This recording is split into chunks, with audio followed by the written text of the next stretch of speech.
Woo, that was fun. And again, woo. That's what I'm talking about, people. Woo. Sidewall. Berm it up. Berm it up. Love it. All right, now we gotta go. We burnt a lot of time doing that.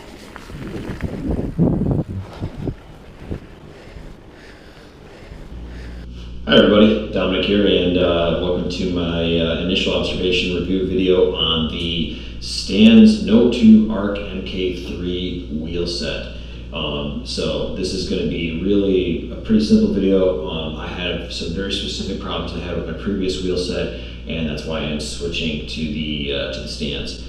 And specifically, it was the inside diameter of the tires. I had a lot of times where I was just having issues with tires blowing out, and that's why I switched. So this first video is going to be just my initial thoughts on getting them and what I hope to find out, and then I'll do a more in-depth follow-up video where I will talk about how it actually rode, whether or not it solved my problem. So what I had going on for a problem was I was riding about 700, 800 miles a year, and I would end up a lot of times blowing my tires out.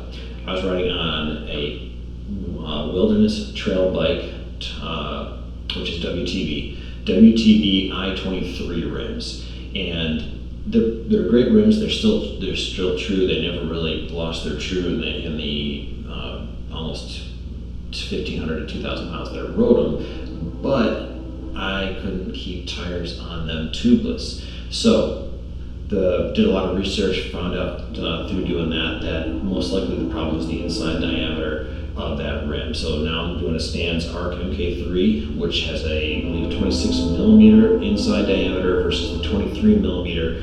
And I'm riding on a Santa Cruz Bronson Carbon 2014. It does not have boost. To be honest, if I had the boost, I probably would have gone up to the Flow from Stan's, which has an internal diameter of 29 millimeters, and that would have allowed me to go with a tire up to, I think, 2.8 is what they allow.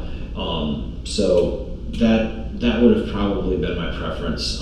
In hindsight, and looking at this, once I put it on here and I actually looked in here, this is a 2.4 tire, and I was riding 2.3s on the 23 millimeter WTB tires, and I was having all kinds of issues. Really, with that inside diameter, I probably should have been running something at a 2.2. The industry's been going to wider and wider tires, and to be honest with you, I really want to go with wider and wider tires, but I don't have the budget for a brand new bike.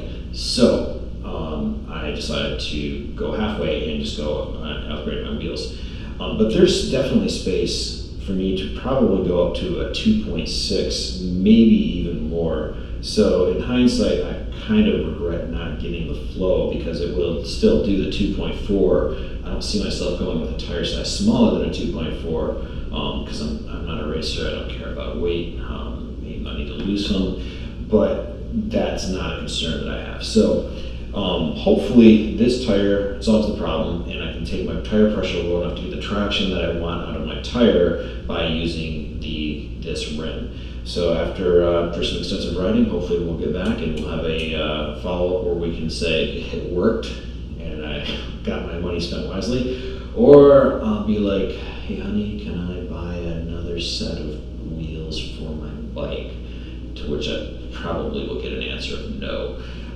So hopefully this works.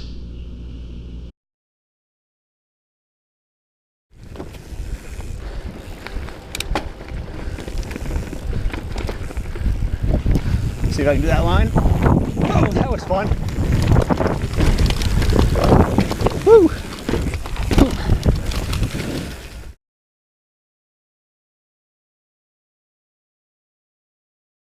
I do have a couple of wheels here for comparison purposes between the Stan's ArchMK3s. I also happen to have here is a set of the WTB I-23 and, or excuse me, the STI-23, and just in general what they look like compared to each other. I'll do a close-up of that and show you. But I mean, as far as look, I mean, it's a wheel, it's a bike wheel.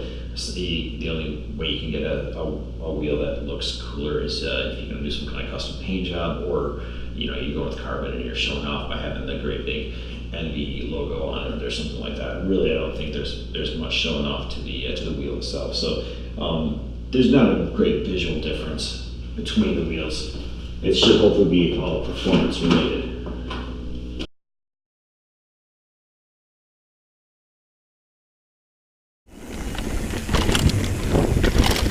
Woohoo! So lovely. I almost want to stop and soak it all in. Yeah.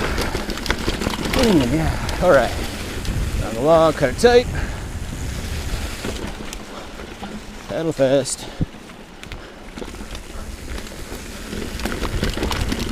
A little bit of technical, not too bad though. Nice hard turn. Stick around for the follow-up video on the stands ArchMK3, and I will hopefully have some observations on it that work out. Another thing I hope to talk about a little bit is the hub. I didn't mention anything in the first half of this video. Really, I got a new hub because I got a bunch of other components upgraded on my set, so I want new hubs too. I really don't have much input or technical knowledge on hubs, so if I notice something great about it, I'll definitely speak to it after I've ridden it and do a follow-up video with a more in-depth review of how I handled it after a bunch of riding. But for the moment, it just sounds different than my previous hub. That's the only difference. Remember, these are my thoughts, and they're worth exactly what you paid for them, which is nothing unless you have a subscription service that you're watching this through.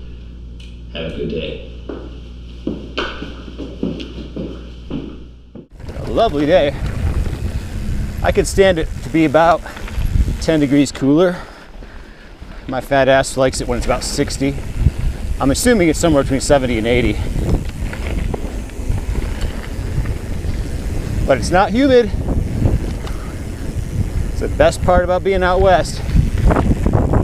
Friggin' East Coast is just humid and muggy, and I cannot stand it.